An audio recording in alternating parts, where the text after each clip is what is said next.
Next up, we have Conflict by Siromaru and Cranky, featured in Cytus and Maimai, and apparently a bunch of other rhythm games.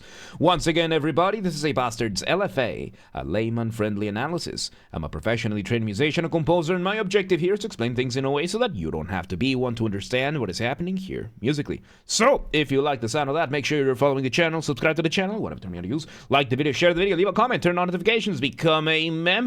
Once again, everybody, make sure you join the Discord server, the gaming channel, how to request songs if you're not on the live stream. I have a spiel for this and a bunch of other things at the end of this video, so stick around for that. Disclaimers showing on your screen right now, so go ahead and pause the video to read them in full. Otherwise, please be patient with me. I am acoustic and guitared, so please keep that in mind, and I've got to do the map thing again, so let's just go to this one. So with that, let's do this.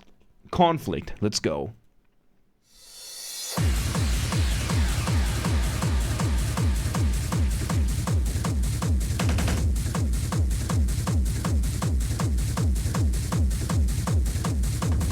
Okay, we start fairly simple, straightforward. We have our bass drum and like a hi-hat doing its thing. These are all, of course, electronic samples, so it's not gonna be one for one the sound of a drum kit. Which, you know, sound of drum kits can be a little bit different. Do I even have the session kit here? Oh, I actually have a session kit over here for this. We're not gonna load it. Yeah, sometimes I forget the own samples I have. So yes, we have this, at the start we have another synth from the top giving us kind of like a siren, like an alarm bell sound, engaging in what would be called non-functional. It would be non-functional harmony, because these are sounds, they have a certain amount of pitch, but they are not there to give us any sort of notes or scales of chords or anything like that. These are entirely there for texture. So we are having that. We are, of course, having this really nice bass and hi-hat. There's no snare yet. Drum beat. Let's see where this goes. All right, we introduce a bass and some chimes.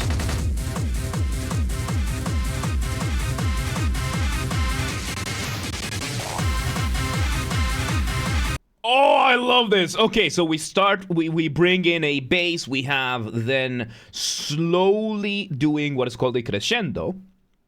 Crescendo is when you make something louder, right? Usually in live music, this means that you're playing the instrument louder. A crescendo is not quite the same thing as turning up the volume.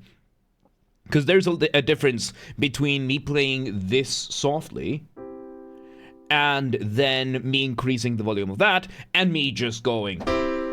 You know, like, there's a difference in most instruments for this kind of stuff. However, for electronic music, usually the crescendo is just gonna be you turning up the volume, which it is in this case. The opposite of a crescendo is gonna be a diminuendo or a decrescendo, depending on which school of thought we're talking about. And then, of course, we introduce a very cool melody over here, giving us our initial motif. Motif being the smallest version of your musical idea, the seed, the essence from which everything else comes from, but most importantly, it is engaging in two things. One of them is rhythmic displacement, and the other is a polyrhythm. Who is coming up with these names? Mostly Italians from like 400 years ago. Yeah, mostly Italians from like 300-400 years ago. That's where most of these terms come from. So rhythmic displacement, as the name suggests, is when you displace something in the rhythm to either push something back so that it sounds later, or rush something forth so that it sounds earlier. And with this, we are having this. We're having a couple of repeated notes before we start the actual melody, which results in a polyrhythm. A polyrhythm is when you have rhythm against rhythm, is when you have multiple rhythms playing at the same time.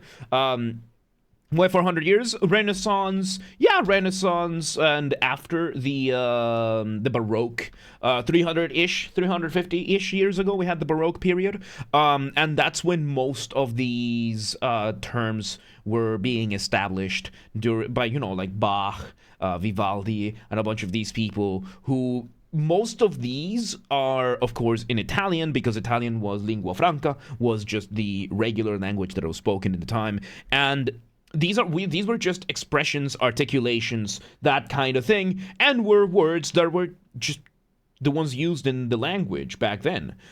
It would make zero difference if instead of saying crescendo, you just said louder. It would make of course, the academics and most musicians, considering the amount of tradition that has been carried, they would absolutely butcher you in place. But you just say louder. That's basically the same thing as crescendo. You could just say quieter. Same thing as a diminuendo. And that's it. But because we have the terms from the time, we have these kinds of things. Zelnick, welcome today. How you doing? Yapping, absolutely. I have a postdoctorate in yapping. That's why we do this. So yes, back to the polyrhythm, right? Polyrhythm having more than one rhythm happening at the same time, and the contrast between those rhythms is what gives it that cool sound. The most famous example, of course, is the 3 versus 2 polyrhythm, in which you have one part playing 2s, 1, 2, 1, 2, and the other one doing 3s, 1, 2, 3, 1, 2, 3. When you play them together,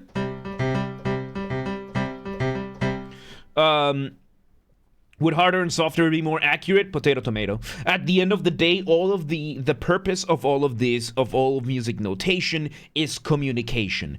Being able to write down what you want your musicians to perform. How was the yapping college? Oh, it was great. It was great. It was like 2 years of an internet radio thing. It was awesome. I loved it. I loved it. Can you guess the polyrhythm ratio playing in this song right now? Not without spending like 20 minutes on it, on just listening to this one part, so I'm not going to do that. So, yeah, like many of these are just expressions, and of course, many of these will have overlapping terms. At the end of the day, the whole point of all of these, especially in music notation, sheet music, is to be able to communicate from the composer to the performer what it is that the composer wants the performer to do. That is the entire point of music notation. That is the entire point of theory. That is the entire point of all of this. And Zelnick, thank you for the 5 gifted. Very, very much appreciated. So yeah. All of this, as it turns out, it is just to be able to communicate. That is the entire reason. That's it. There's nothing else. It's the same reason why we have vast vocabularies, vast dictionaries with so many synonyms, this kind of stuff, because at the end of the day, it's all about communicating. That's it. That's what music is. Anyway, let's continue because we have a really, really cool motif going on over here. Let's see where they end. Storm, thank you for the S-tier X arm Storm. Thank you for the follow. Welcome to the mosh pit. Welcome today. How you doing? Let's see where this goes. On one side, the forces of darkness are gathering in their legions.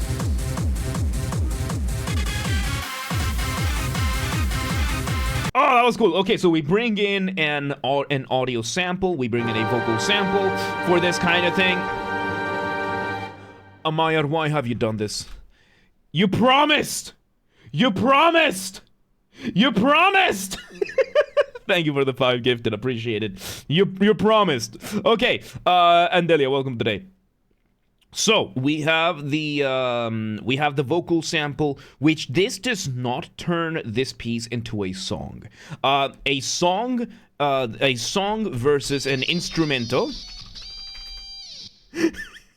or a piece or a track, it's okay. I forgive you. It's okay. I forgive you. So the difference between these is that a song is going to have vocals, it's going to have lyrics, and these vocals and lyrics are going to be the driving force of the music, whereas instrumental music, such as pieces, tracks, whatever you want to call them, they are not going to have this. Electronic music gets this very gray area a lot of the time where we bring in vocal samples and we play them on top of the beat.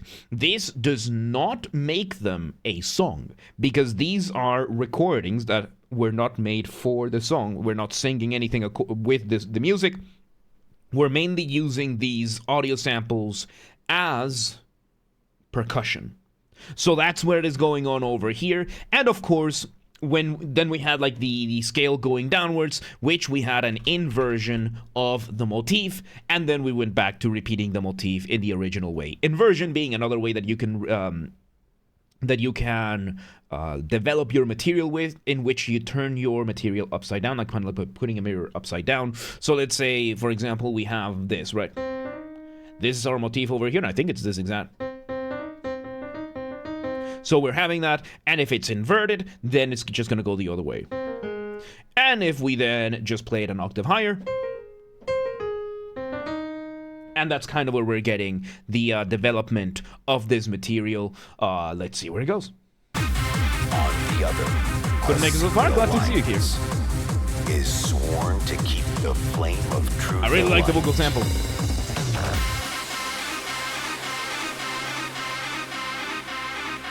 Alright, and off the ramp we go. Off the ramp being a colloquial term that I use. Colloquial, by that I mean there's no official academic definition for this, or at least I'm choosing not to use it for the sake of simplicity. And off the ramp is what I call a specific type of transition that makes your listener feel suspended up in the air at the mercy of inertia, waiting to see where you land. Kind of like going off a ramp. How do you do this? Remove the drums. Maybe the bass as well, or as many layers from underneath. Of course, that's what we are having over here. We're bringing back to just the this kind of like descending sound, you know. And Storm requests are currently closed. So welcome to the naughty list. Well, where is this? So let me just do this before I forget. There we go. Yeah, there's a pinned message. So yeah, we're having this going on, and let's see where it goes. No, and it seems Blurp is not working today. Lovely. Oh!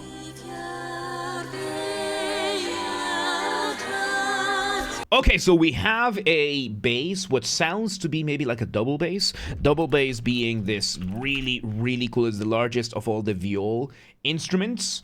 Stream says, yes, with an asterisk. There's an asterisk there for a reason.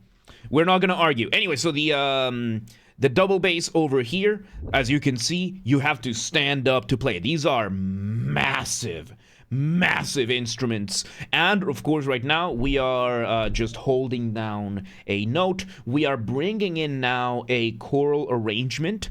Choral arrangement, of course, comes from a choir or a chorus, you know, for a choral arrangement. Right now, we can hear two female voices. We hear the S and the A, you know, for soprano and alto. Soprano being the higher end of women's range, alto being the lower range. Let's see where this goes. And a piano. Wow, very beautiful.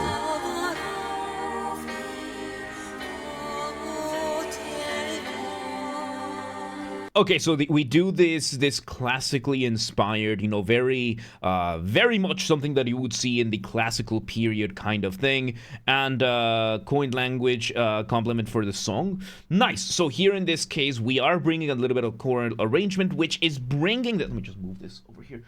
Which is making this go a little bit in the gray area between song and instrumental, because now we are having vocals. They are being the driving force and everything.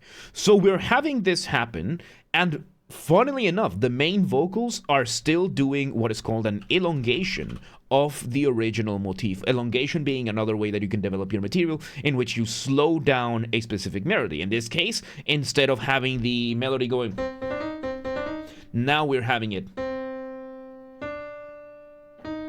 You know, we're just slowing down the melody without slowing down everything else. So yeah, let's see where this goes. This is really good. Very beautiful piano accompaniment. Oh yeah, with the piano doing a combination of runs and arpeggios for our accompaniment, right? So accompaniment being whatever does not have the lead, whatever does not have the main focus, right? The spotlight, so to speak. Runs are usually what we call going through a scale, like fairly fast, and arpeggios is when you play a chord one note at a time. So for example, here's C minor, here it is arpeggiated. So we're having that, and of course it can get way more wild than that, so kind of like how we're seeing over here. Let's see where it goes. Percussion coming in, escalating the motif, very lovely. Bringing drums, ooh, really cool juxtaposition. If two implacable foes are both fighting for what they hold most dear, what? That was so cool. So we bring back the original motif, and the motif being displaced was all so that the transition between these two could be more smooth. So the motif on the original sounds really cool with the polyrhythm and everything. But when you put it together with after the vocal arrangement, it has such a cool overlap. That was really cool. And Royal Bullet, welcome today. How you doing? That was really good. Let's see where it goes. Lengths will they go to? Vocal sample again. And bringing back the original drums. Something else I just noticed, the drums still don't have a snare. It's only the bass drum and a hi-hat. Usually the way you can tell is that your bass drum is going to be the boom. Your snare is going to be the ba. Right now, we're just getting the hi-hat, which is the tss, and we're only getting drum and hi-hat for this. And it's working really well. This is fairly rare for me to see. Genre is Schranz, if you ever know what that is. I'm a tourist in electronic music, so I have no idea. Let's see where this goes. Speeding up. How much further will they go if when both are fighting Still no for snare. the We same changed the thing? hi-hat. In a desperate conflict with a ruthless enemy. Fading down. Bring back the piano.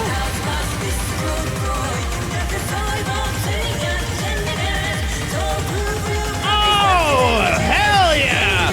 All right, Frenzy, welcome today. So we bring back the choral arrangement. We do the opposite of elongation. So now we do a reduction, a partial reduction of the elongation that we did before so that we can fit the choral arrangement into the current beat. And we now juxtapose it together with the electronic elements. This is awesome, dude. This is awesome. Nonik, welcome today. How you doing? This is really cool. Let's see where it goes. The arrangement is a real person singing? Yeah. Yeah, I'm not saying that that's a... If you put several layers of a person singing, that is still a choral arrangement. An arrangement means that you have multiple people singing. Yeah, those are definitely notes sampled, I would say. Barry, welcome today, man. How you doing? All right, let's see where this goes.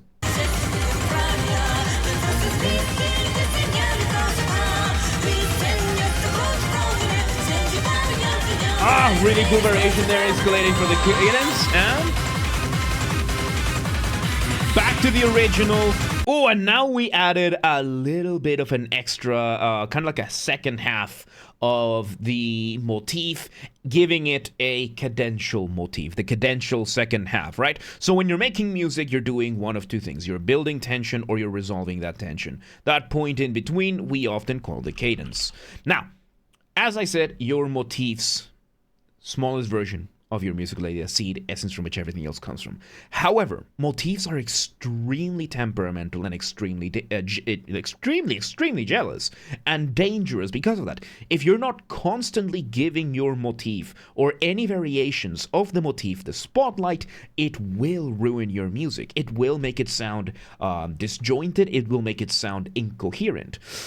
However, there is one type of motifs, which is cadential motifs, that make an exception. Usually those are going to be in the second half, and they are going to be the part that loops back to the start of the motif. So motifs, the actual motif is not going to be as jealous about it, because it's just a way to go back to giving the spotlight.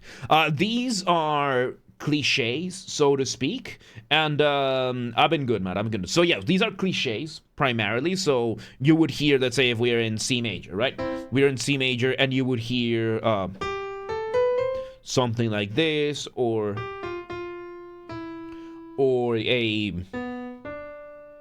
something like that. That kind of stuff, which is exactly what we're doing right now.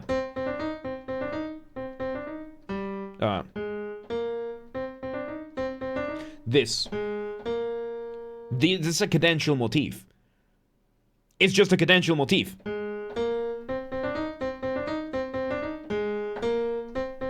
We're just adding that so that we can loop back and cadence back into the original, into the first part of the motif.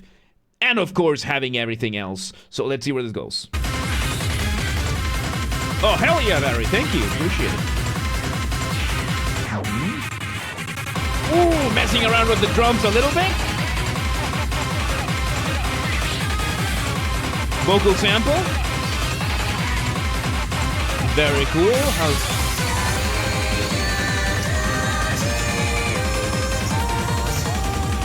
New version of the choral part, absolutely insanely good. This is really good. Like, the contrast that we're getting here is insane, and so far we are following a fairly straightforward structure, right? In music, you have something called form, right? Form. Form is just a structure of your music. Unlike songs, where you're gonna have intro, verse, chorus, that kind of stuff. In instrumental music, you kind of need to see the motifs, how they are used, and a more essential, more nitty-gritty stuff. And the way we do structure is that we use letters, right? So we had section A, which is primarily the use of that motif. We have section A with that. We have section B, the choral arrangement. Now, usually you want your B section to be contrasting material to your A section, but you don't want it to be completely unrelated material. You need to have some familiarity left in your music, or otherwise you risk, of course, having the piece just sound disjointed and whatnot. So, what are we doing here? A, B, A prime, prime, the apostrophe just means a variation. We're doing the same thing, just a little bit different. Back to B prime, there's different things, just a little bit different but the same, done a little bit differently. Now we did A double prime, now we're in B double prime. We're just adding variations, but we are doing essentially the same thing over and over, just adding slight variations. For example, in the original section A, it was the introduction, the first round. Section B, the introduction, the first round. Next time of section A, we added a couple of extra sounds in between. Next sound of section B, we did a little bit of a reduction, like a slightly faster version, overlapping with section A. Section A double prime, we added the second half, the cadential motif, and now in section B double prime, is a little bit more escalated. Of course, we are now in the climax of this piece. Climax is usually going to be within the last 1 to 2 minutes of your track, and you want to revisit as much of your material as possible. Is exactly what is happening over here. Let's see where it goes. Bonfire, welcome today.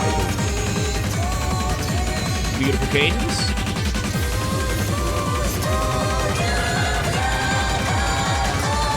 Oh, nice, Barry. Nice.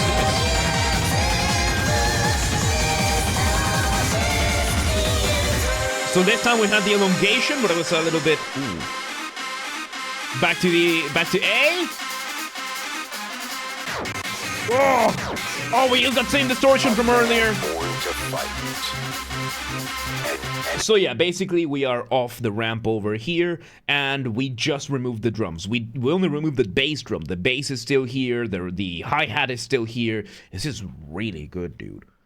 Okay, we got 45 seconds left. Let's see how it ends. Because now we have a triple prime. Polyrhythm again after distortion.